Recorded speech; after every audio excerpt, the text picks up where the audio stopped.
Halo semuanya, balik lagi di The Brothers Talk. Ini episode kesekian kalinya. Dan gue udah lama nggak bikin video, tapi sekarang gue akhirnya bikin video lagi karena baru sempat kemarin fokus sama pekerjaan sama ada beberapa hal yang harus gue urusin gitu ya. Dan gue rasa kalian tahu sekarang gue mau bahas apa. Yang pasti bahas berita yang benar-benar mengejutkan di persepak bolaan Indonesia.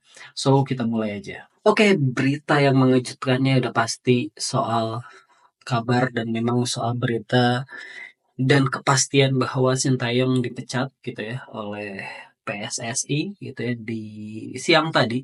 Betul ini gue tagnya tengah malam. Dan jujur gue tadi nonton juga sih karena kebetulan di jam makan siang press conference-nya gitu.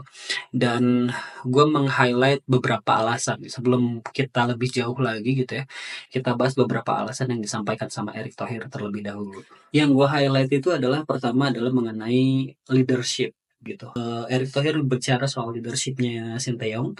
Terus kedua adalah approach strategi yang dilakukan oleh Sintayong dan pemahaman dari pemain dan terhadap apa namanya taktik yang diterapkan oleh Sintayong gitu ya dan masih ada beberapa hal yang gue agak skip gitu ya untuk poinnya namun eh, dua poin tersebut itu juga sudah jadi salah satu alasan utama kenapa Sintayong tidak diperpanjang bukan tidak dilanjutkan gitu ya atau dipecat sekaligus oleh PSSI.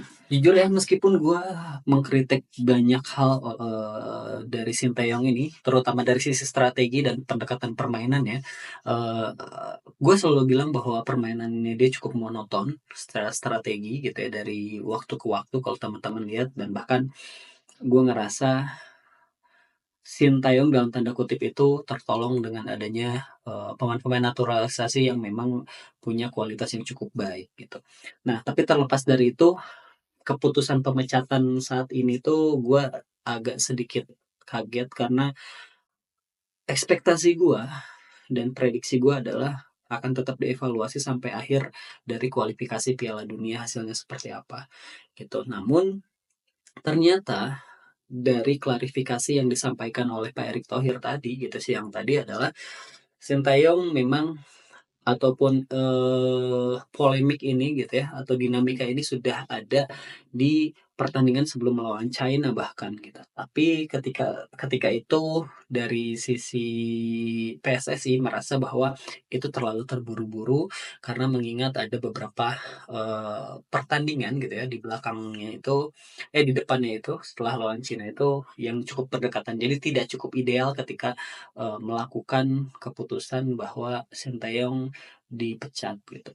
Tapi gue tetap meskipun gue banyak mengkritik Sintayong gitu ya dengan cara permainannya terutama strateginya bukan dari secara personal gitu. Gue tetap ngerasa pemecatan ini nggak cukup ideal secara waktu dan mengingat apa yang udah dia kasih ke kita gitu ya. Ya menurut gue harmonisasi tim dan karena nggak butuh adaptasi lebih jauh lagi gitu ya kalau misalnya kita masih dihandle sama Sintayong sampai setidaknya selesai kualifikasi Piala Dunia lah dan jadi cara opini pribadi gue ngerasa bahwa ini memang tidak cukup ideal namun apapun itu mungkin yang dilakukan sama PSSI gue sih berharap itu jadi sesuatu yang baik untuk timnas kita. Nah tapi yang bikin gue kecewa adalah pemilihan pelatih pengganti Sintayong gue gak ngerasa ada improve di sini.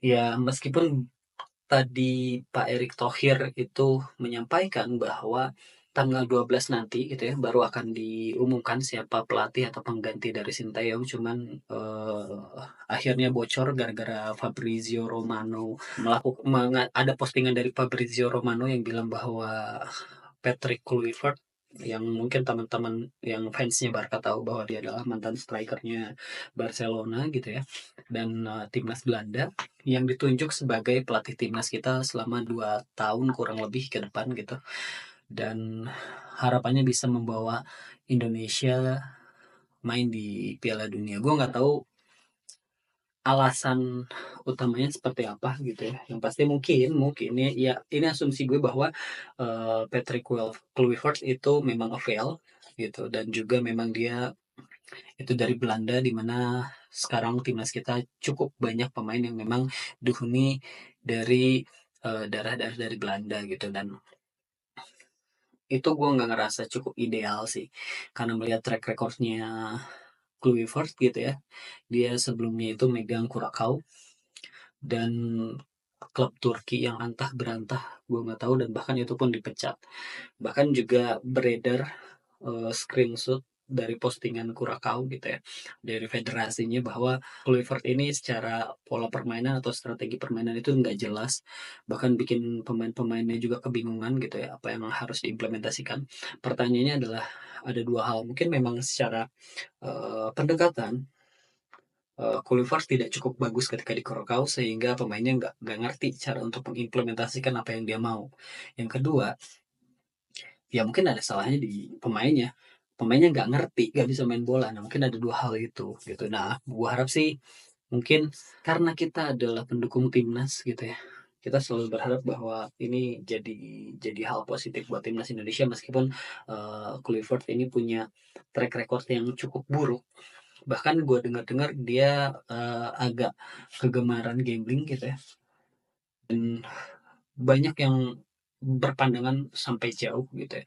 Ya bahas soal kemungkinan mafia dan lain-lain lagi segala macam, itu terbuka lebar gitu. Cuman sebagai fans timnas kita, semuanya harus punya harapan yang positif lah untuk timnas kita, perkembangan tim nasional kita.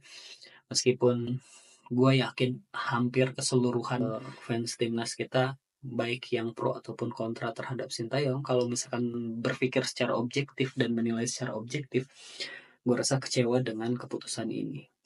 Kecewanya karena memang secara momentum nggak tepat. Menurut gue, oh it's okay. Memang Sintayong secara strategi itu monoton gitu ya. Tapi kalau misalkan digantinya sama sama Kluivert doang, ya itu bukan solusi buat gue sih. Itu bukan solusi. Kalau misalkan solusi untuk soal bahasa doang mah, ya itu memang penting gitu ya, aspek yang penting gitu, komunikasi antara pelatih dan pemain, cuman nggak begitu besar. Tapi kalau sekarang mengganti dengan Kluivert dengan track record yang cukup buruk, gue nggak yakin sih, nggak yakin apakah ini akan improve atau enggak gitu ya, tim nasional kita. Cuman benar-benar bukan waktu yang ideal untuk memecat Sinteyong, sehingga kita cuma bisa berharap gitu ya ini impactnya bisa positif nanti kualifikasi Piala Dunia, setidaknya permainan kita jadi jauh lebih atraktif mungkin gitu. Tapi kita nggak tahu kalau, karena kalau misalkan diganti, karena kan sempat beredar juga Louis van Gaal gitu ya, yang memang akan jadi pelatih timnas kita. Ya mungkin untuk kaliber pelatih pelatih seperti itu gue masih masih bisa menaruh harapan yang cukup gitu ya, yang cukup tinggi gitu ya untuk timnas kita. Tapi dengan diganti oleh Patrick Kluivert yang secara track record kepelatihannya kurang bagus, gue ragu sih.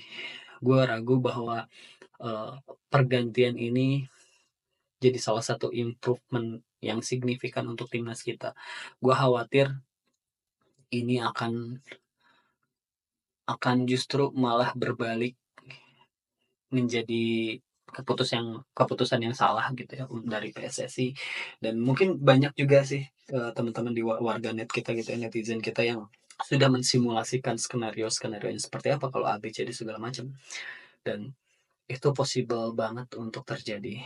Tapi ya sebagai pendukung timnas, kita harus tetap dukung timnas. Mudah-mudahan semua keputusan yang diambil oleh Esko PSSI dan juga PSSI-nya sendiri itu bisa berdampak positif buat timnas Indonesia. So segitu aja mungkin video gua kali ini, dan harapan gua sih jangan sampai terpecah belah lagi lah untuk pendukung timnas kita gitu ya, karena memang kita sama-sama pengen ngelihat timnas kita maju. Bahkan gue ngelihat ada beberapa hal non teknis yang mengakibatkan ST ini dipecat dengan mendadak gitu ya, mendadak sih menurut gue. Dan meskipun memang ada evaluasi yang pastinya memang bukan karena kekalahan kita di AFF, tapi gue ngerasa ada something non teknis yang memang nggak bisa gue ngomong juga di sini gitu, non. Ya udahlah, mungkin segitu aja. Thanks for watching, see you.